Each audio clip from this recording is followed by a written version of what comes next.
La infanta Elena nació antes que Felipe VI. Fue la primera hija de Juan Carlos I y de la reina Sofía, y durante unos años ocupó el centro de todas las miradas. Sin embargo, nunca tuvo una posibilidad real de convertirse en reina. No fue una decisión personal, ni una renuncia, ni el resultado de una crisis familiar.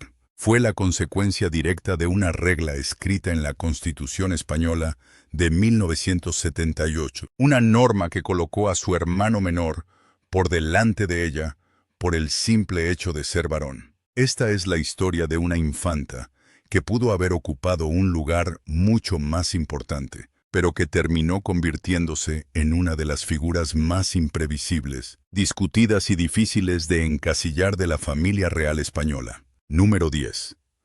Primogénita pero sin corona. Elena María Isabel Dominica de Silos de Borbón y Grecia nació en 1963. Fue la primera hija de Juan Carlos I de Sofía de Grecia. Su nacimiento la convirtió en la hija mayor de la pareja que años después ocuparía el trono de España. En muchas monarquías, ser la primogénita habría significado quedar situada en el primer puesto de la sucesión. Pero en España ocurrió algo diferente. La Constitución aprobada en 1978 estableció que dentro del mismo grado de parentesco, el varón tendría preferencia sobre la mujer. Eso significó que Felipe, aunque era menor que Elena, pasó automáticamente por delante de ella en la línea sucesoria. No necesitó demostrar nada. No tuvo que esperar una decisión especial. Le bastó con haber nacido hombre. Con el paso de los años, Felipe se convirtió en el heredero, después en príncipe de Asturias y finalmente en Felipe VI. Elena, en cambio, quedó desplazada a una posición secundaria. Experiencia o preparación, sino por una norma que daba prioridad al hermano menor. Durante años se debatió la posibilidad de reformar la Constitución para eliminar esa preferencia masculina. El objetivo era establecer un sistema en el que el primer hijo del monarca, sin importar su sexo, pudiera heredar la corona. Sin embargo, la propuesta nunca avanzó lo suficiente. Quedó estancada y no llegó a convertirse en una reforma efectiva. El caso de la princesa Leonor es diferente, al menos por ahora. Felipe VI no tuvo hijos varones. Por esa razón, Leonor ocupa el primer lugar en la sucesión después de su padre. Si hubiera nacido un hermano menor, la norma vigente habría abierto un debate mucho más grave. Pero eso no ocurrió. Leonor continúa como heredera, mientras la historia de Elena permanece como el ejemplo más claro de una primogénita apartada por una tradición constitucional. Este detalle no es menor. Elena creció sabiendo que había nacido primero, pero que nunca sería tratada como la futura reina. Su hermano más joven recibió la formación, la atención y la responsabilidad institucional reservadas al heredero. Ella quedó destinada a acompañar, representar y cumplir funciones secundarias. Número 9. Una boda bajo sospecha. El 18 de marzo de 1995, la ciudad de Sevilla se convirtió en el escenario de una de las ceremonias reales más recordadas de la historia reciente de España. Ese día, la infanta Elena contrajo matrimonio con Jaime de Marichalar en la Catedral de Sevilla. Las calles se llenaron de curiosos.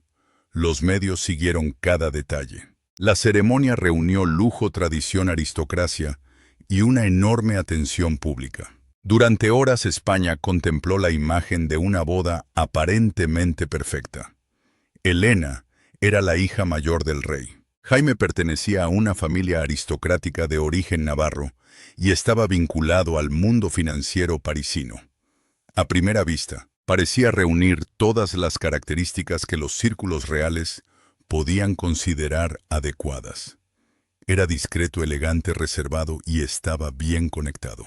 Sin embargo, con el paso del tiempo, comenzaron a circular rumores sobre el origen real de aquella relación. Algunas versiones sostenían que el matrimonio había sido alentado por personas cercanas a la familia real, no solamente por razones afectivas, sino también por conveniencia social e institucional.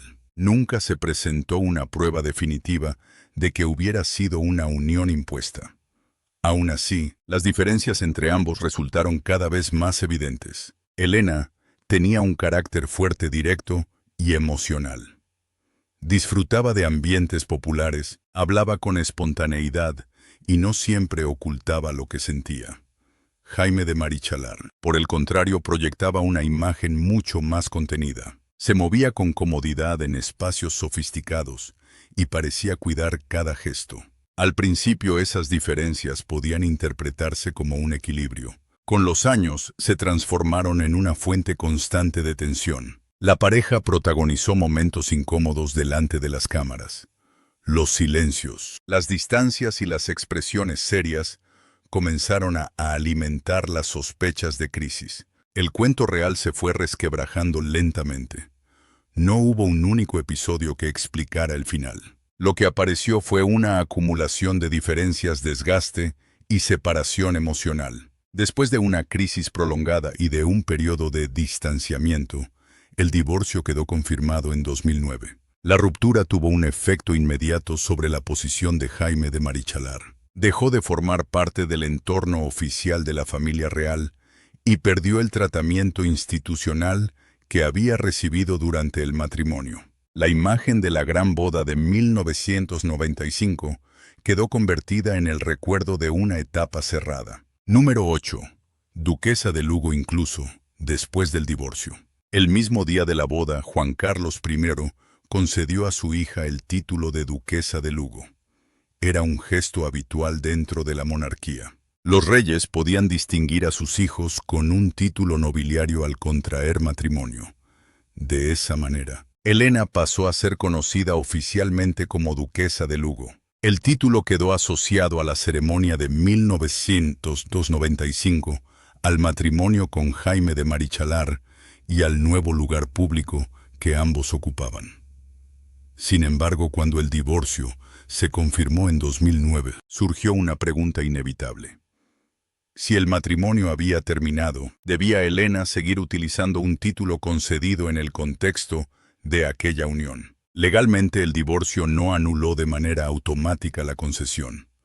Por eso, Elena conservó el título y continuó empleándolo en actos públicos y documentos oficiales. Pero la decisión generó debate. Algunas personas consideraban que mantenerlo era completamente legítimo. Otras opinaban que un título vinculado a una etapa matrimonial ya terminada debía dejar de utilizarse. La controversia aumentó porque el papel de Elena dentro del núcleo oficial de la corona también había cambiado. Con el ascenso de Felipe VI, la Casa Real redujo el número de miembros con funciones institucionales centrales. Elena siguió siendo hermana del rey e hija del rey emérito, pero dejó de ocupar el mismo espacio público que había tenido durante el reinado de Juan Carlos I. Aún así, ella no renunció a ser duquesa de Lugo. Continuó usando el título con normalidad, sin responder a quienes cuestionaban su decisión. Ese comportamiento encaja con una constante de su vida. Elena rara vez modifica su conducta por la presión de la opinión pública. Puede escuchar las críticas, pero no suele dar señales de que permitan dirigir sus decisiones. Número 7. Su afición por la caza. Una de sus aficiones más polémicas fue la caza.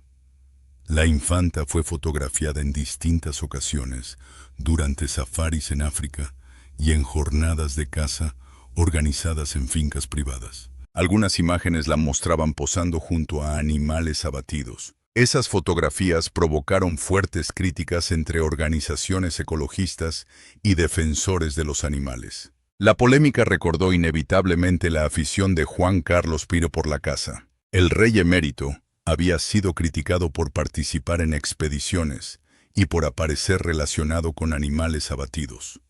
En el caso de Elena, las fotografías reforzaron la idea de que había heredado de su padre no solo el gusto por esa actividad, sino también una forma de ignorar las consecuencias mediáticas. Sus defensores argumentaban que la caza era una actividad legal y tradicional en determinados sectores de España. Sus críticos respondían que una figura pública debía considerar el mensaje que transmitía. Como ocurrió tantas veces en su historia, Elena quedó situada en medio de dos interpretaciones opuestas. Para unos, era una mujer fiel a sus costumbres. Para otros, una representante de los privilegios más antiguos de la aristocracia. Número 6. La infanta que rompió el protocolo. En una monarquía el protocolo no es un detalle. Cada saludo, cada posición, cada palabra y cada movimiento pueden estar previstos. Los miembros de la familia real reciben instrucciones para evitar errores, proteger la imagen institucional y transmitir control. Elena nunca pareció sentirse completamente cómoda dentro de ese sistema. Su carácter espontáneo la llevó a protagonizar momentos que llamaron la atención de periodistas y asistentes. En actos oficiales mostró gestos visibles de incomodidad. En algunas ocasiones interrumpió el ritmo previsto de una ceremonia. También fue señalada por saludar de forma poco adecuada a ciertos dignatarios. Uno de los episodios más comentados ocurrió cuando corrigió públicamente a una periodista después de recibir una pregunta incómoda. En lugar de ignorarla, sonreír o responder con una frase preparada, Elena reaccionó de manera directa. Para una ciudadana común, el gesto quizá habría pasado desapercibido. En una infanta cada reacción se convierte en noticia. Su forma de comportarse generó dos opiniones completamente diferentes. Una parte del público la veía como la integrante más auténtica de la familia. Alguien incapaz de fingir tranquilidad cuando estaba molesta. Una mujer que no escondía sus emociones y que se negaba a actuar como una figura decorativa. Número 5. Froilán, el hijo que multiplicó los problemas. Si Elena ya era considerada una figura difícil de controlar, su hijo mayor llevó esa reputación mucho más lejos. Felipe Juan Froilán de Marichalar y Borbón creció bajo la atención permanente de la prensa. Desde muy joven, apareció en titulares no por funciones oficiales, sino por episodios relacionados con su vida privada. Las salidas nocturnas, las amistades polémicas y distintas informaciones sobre ambientes conflictivos hicieron que su nombre se convirtiera en un elemento habitual de la prensa española. Cada nuevo incidente aumentaba la presión sobre Elena y sobre la familia real. El episodio más recordado ocurrió en 2012. Froilán tenía solamente 13 años cuando manipuló un arma y se disparó accidentalmente en un pie. La herida no fue grave, pero el hecho generó un enorme escándalo. La sociedad no solo discutió el accidente, también se preguntó por qué un menor tenía acceso a un arma y bajo qué condiciones se había producido la situación. Froilán terminó convirtiéndose en uno de los miembros de la realeza más mediáticos de su generación. No tenía una función oficial destacada, pero atraía más atención que muchos familiares con responsabilidades institucionales. Su fama no procedía de discursos, actos solidarios o tareas de representación. Procedía del escándalo. Número 4. Un trabajo considerado simbólico. Desde hace años, Elena trabaja en la Fundación MAPFRE, una institución sin ánimo de lucro, creada en 1976 por la aseguradora MAPFRE en España. Su objetivo general es promover el bienestar social, apoyar proyectos culturales y contribuir a mejorar la calidad de vida de las personas. Algunas voces sostienen que el cargo pudo estar más relacionado con su apellido y su posición social que con una trayectoria profesional construida fuera de la monarquía. Según esa visión, la fundación habría obtenido prestigio y visibilidad al incorporar a una hija del rey mientras Elena recibía un puesto seguro y respetable. También se ha cuestionado su grado de implicación cotidiana. La infanta no aparece de manera constante en conferencias públicas, presentaciones o actividades visibles vinculadas a su cargo. Esa ausencia ha alimentado la percepción de que su papel es más representativo que ejecutivo. Aún así, la duda persiste.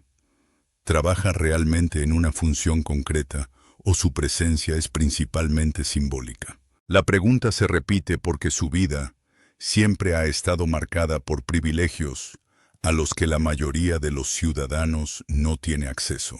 Número 3. Una imagen ultraconservadora. Como miembro de la familia real, Elena no puede actuar como una dirigente política. La corona debe mantener una posición de neutralidad.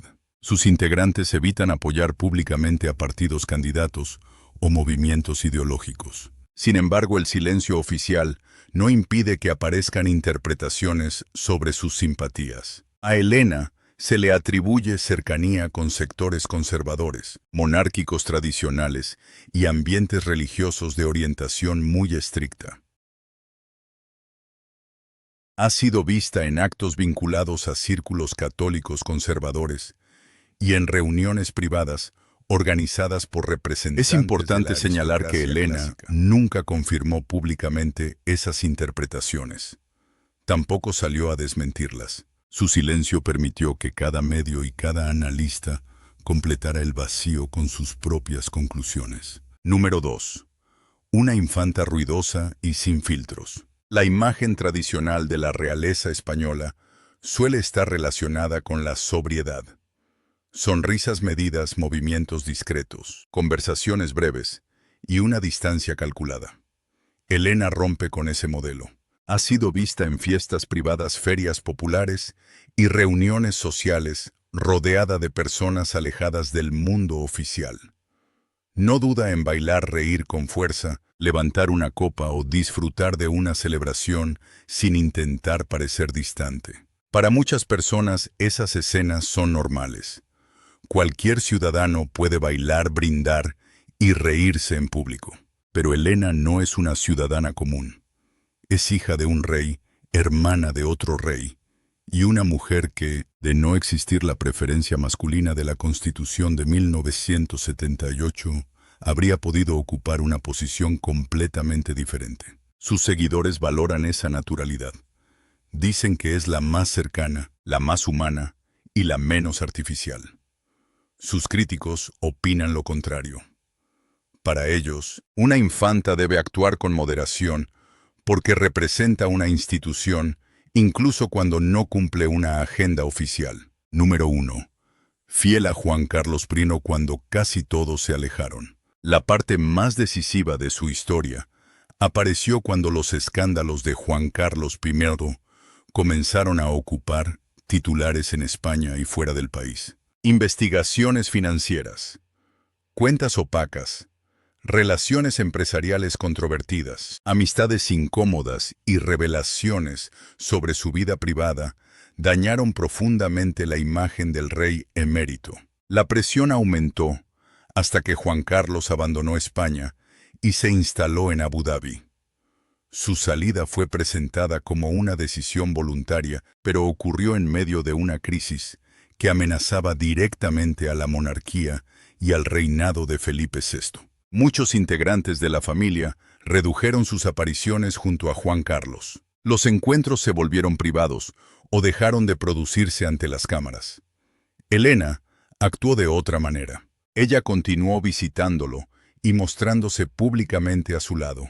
Fue fotografiada abrazándolo, caminando con él y tomándolo de la mano. No intentó ocultar el vínculo. Tampoco pareció avergonzada por la presión mediática. Esa diferencia resume toda su vida. Elena nació dentro de una estructura que le negó la corona, pero nunca dejó de sentirse parte de la familia que la sostenía. No fue heredera, pero defendió al rey que fue su padre. No ocupó el centro de la monarquía, pero se negó a desaparecer cuando el apellido Borbón atravesó su peor crisis. Su historia está llena de contradicciones. Fue la primera hija, pero quedó detrás de su hermano. Celebró una boda monumental, pero terminó divorciada. Conservó el título de duquesa de Lugo, aunque perdió protagonismo institucional. Trabajó en una fundación, pero su cargo fue cuestionado. Rompió protocolos, participó en fiestas, practicó la caza y defendió a un padre rodeado de polémicas. Para unos, Helena representa una forma antigua de entender la realeza. Una mujer ligada a la aristocracia, a las tradiciones, a la casa y a la lealtad familiar. Para otros es la integrante más auténtica de la casa Borbón. Alguien que no aprendió a esconderse detrás de discursos perfectos. También existe una tercera interpretación. Helena puede ser ambas cosas al mismo tiempo. Puede ser privilegiada y espontánea, tradicional y rebelde, cercana con la gente y distante frente a las críticas, leal con su padre y problemática para la institución.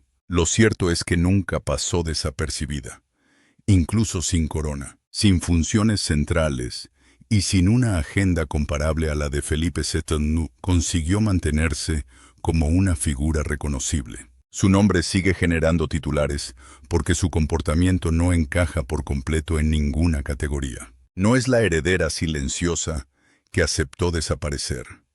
Tampoco es una rebelde que rompió definitivamente con la monarquía. Continúa dentro de la familia, utiliza su título, participa en determinados actos y protege sus vínculos, pero lo hace a su manera. La Constitución de 1978 decidió que su hermano tendría prioridad. La historia decidió que Felipe sería rey. Sin embargo, la personalidad de Helena impidió que quedara reducida a una nota secundaria. Desde su nacimiento en 1963 hasta la boda de 1995, desde el divorcio de 2009 hasta el accidente de Froilán en 2002, cada etapa añadió una nueva capa a su imagen pública. Primero fue la hija mayor, después la hermana del heredero, más tarde la duquesa de Lugo, luego la madre de uno de los jóvenes más polémicos de la familia. Finalmente, la hija que siguió al lado de Juan Carlos I cuando el resto de la institución necesitaba alejarse. Esa es la razón por la que Helena continúa provocando opiniones tan intensas. No representa solamente a una persona. Representa un conflicto entre tradición y cambio, entre familia e institución, entre libertad personal y deber público. Su vida obliga a plantear una pregunta incómoda. ¿Qué habría ocurrido si la sucesión hubiera sido igualitaria desde el principio? Habría recibido otra educación. Habría aprendido a controlar mejor sus gestos. Habría vivido con menos libertad. Habría sido una reina distinta. Nadie puede saberlo. Lo único seguro es que no tuvo esa oportunidad. Felipe VI ocupó el trono y Leonor se convirtió en heredera. Helena siguió otro camino, un camino lleno de lujo, críticas, afectos, errores y decisiones personales. Puede que nunca llevara una corona, pero su historia demuestra que dentro de una familia real no hace falta ser reina para convertirse en uno de los personajes más comentados. Y quizá ese sea su verdadero lugar. No el de la heredera perdida, ni el de la infanta perfecta, sino el de una mujer que creció bajo reglas antiguas, vivió rodeada de privilegios y decidió no esconder por completo quién era. Helena de Borbón continúa siendo una figura difícil de definir. Para unos es valiente, para otros imprudente, para algunos leal, para otros demasiado unida a los errores del pasado. Pero incluso sus críticos reconocen algo. Nunca fue una presencia invisible. En una monarquía obsesionada con el control, ella representó el ruido. En una familia acostumbrada a proteger las apariencias, ella dejó ver emociones. En un momento en el que todos buscaban distancia, ella eligió la cercanía con su padre. Esa decisión puede ser discutida, pero no puede considerarse indiferente. Resume la personalidad de una mujer que desde 1963 ha vivido entre el deber y la rebeldía. La infanta Helena fue la primera hija de un rey. No fue la primera en la sucesión. Fue duquesa, esposa, madre, hermana del monarca e hija del rey emérito. Y en cada una de esas posiciones dejó una imagen distinta. Su historia no es la de una reina que perdió el trono. Es la de una primogénita que nunca pudo aspirar realmente a él. Y quizá por eso vivió con una libertad que ningún heredero habría podido permitir.